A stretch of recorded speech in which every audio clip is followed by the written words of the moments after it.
Hi friends, welcome to my channel. இன்னைக்கு rava laddu recipe தான் பார்க்க போறோம். அதுக்கு தேவையான பொருள் என்னென்னன்னு பார்த்தலாம். ஒரு கிளாஸ் ரவை எடுத்துர்க்கேன். ஒரு கிளாஸ் சர்க்கரை ஈக்குவலா தான் எடுத்துர்க்கேன், ரவையும் சர்க்கரையும். தேவையான பால், சூடான பால் கொஞ்சம் தேவைப்படும். தேவையான அளவு எடுத்துக்கலாம். 3 ஏலக்காய் எடுத்துர்க்கேன். முந்திரி திராட்சை தேவையான அளவு எடுத்துர்க்கேன். நீங்கள் எவ்வளோ குவான்டிட்டி ரவை போடுறீங்களோ அதுக்கு தகுந்த மாதிரி முந்திரி திராட்சை ஏலக்காய் சேர்த்துக்கோங்க. இப்போ ரவையை நான் வறுத்துக்க போகிறேன். கடாயை வச்சு ரவையை வறுக்கலாம்.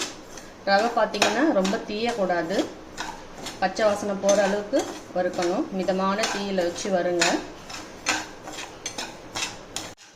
இப்போ ரவை நல்லா வறுபட்டுடுச்சு. கலர் சேஞ்ச் ஆகக்கூடாது, நல்ல வாசம் வரும். இந்த ஸ்டேஜில் எடுத்துக்கலாம். இப்போ கடாயில் நெய் போட்டு முந்திரி திராட்சை வறுத்துக்கலாம். நான் நெய் சொல்ல மறந்துட்டேன். முந்திரி திராட்சை வறுக்க தான் நெய் வேணும். ஒரு 2 ஸ்பூன் போதும். இப்போ முந்திரி திராட்சை வறுத்து எடுத்துக்கிட்டாச்சு. இப்போ வறுத்த ரவையை மிக்சியில் போட்டு கொஞ்சம் அரைச்சி எடுத்துக்கிறேன். ஃபைன் பவுடராக இல்லை, கொஞ்சமாக அரைச்சி எடுத்துக்கிறேன். இப்போ பார்த்தீங்கன்னா ரவையை நான் மிக்சியில் அரைச்சி எடுத்துகிட்டு வந்துட்டேன். ஒன்றும் பாதியமாக அரைச்சிருக்கேன். நம்ம லட்டுக்கெலாம் அரைப்போம் பார்த்தீங்களா, அந்த மாதிரி அரைச்சி எடுத்துகிட்டு வந்திருக்கேன். அடுத்து சர்க்கரையை மிக்சியில் நல்லா ஃபைன் பவுடராக அரைச்சி எடுத்துக்கலாம். இப்போ சர்க்கரையோட ஏலக்காவும் சேர்த்து நான் அரைச்சிட்டேன். ரெண்டுத்தையும் ஒன்றா மிக்ஸ் பண்ணிக்கலாம், ரவையும் சர்க்கரையும். இப்போ ரவை சர்க்கரை எல்லாத்தையும் மிக்ஸ் பண்ணிக்கலாம். இது கூட வறுத்து வச்ச முந்திரியும் திராட்சையும் சேர்த்துக்கலாம்.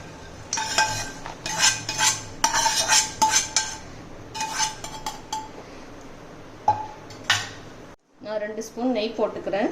நெய் மட்டுமே போட்டு செய்யலாம், ரொம்ப நாள் வச்சு சாப்பிட முடியும். நான் பால் கொஞ்சம் சேர்த்து பண்ணுறதுனால 10 days வரைக்கும் வச்சு சாப்பிடலாம். இப்போ சூடான வெதுவெதுப்பான பால், ரொம்ப சூடாக இருக்கக்கூடாது, கொஞ்சம் வெதுவெதுப்பாக இருக்கணும். அப்போ தான் லட்டு பிடிக்க வரும். லட்டு எல்லாமே பிடிச்சாச்சு. பால் சேர்த்து செய்யும் போது கொஞ்சம் கொஞ்சமாக ஊற்றி தான் செய்யணும், மொத்தமாக ஊற்றிடக்கூடாது. லட்டு பிடிக்கிற பக்குவத்துக்கு கொஞ்சம் கொஞ்சமாக ஊற்றி பிடிங்க. எனக்கு 200 கிராம் ரவையில் ஒரு 11 லட்டு வந்திருக்கு. 200 கிராம் சர்க்கரை, ஈக்குவல் குவான்டிட்டி. நீங்களும் கண்டிப்பாக செஞ்சு பாருங்கள், ரொம்ப டேஸ்ட்டாக இருக்கும். தீபாவளிக்கு கண்டிப்பாக செய்யுங்க. தேங்க்யூ ஃபார் வாட்சிங்.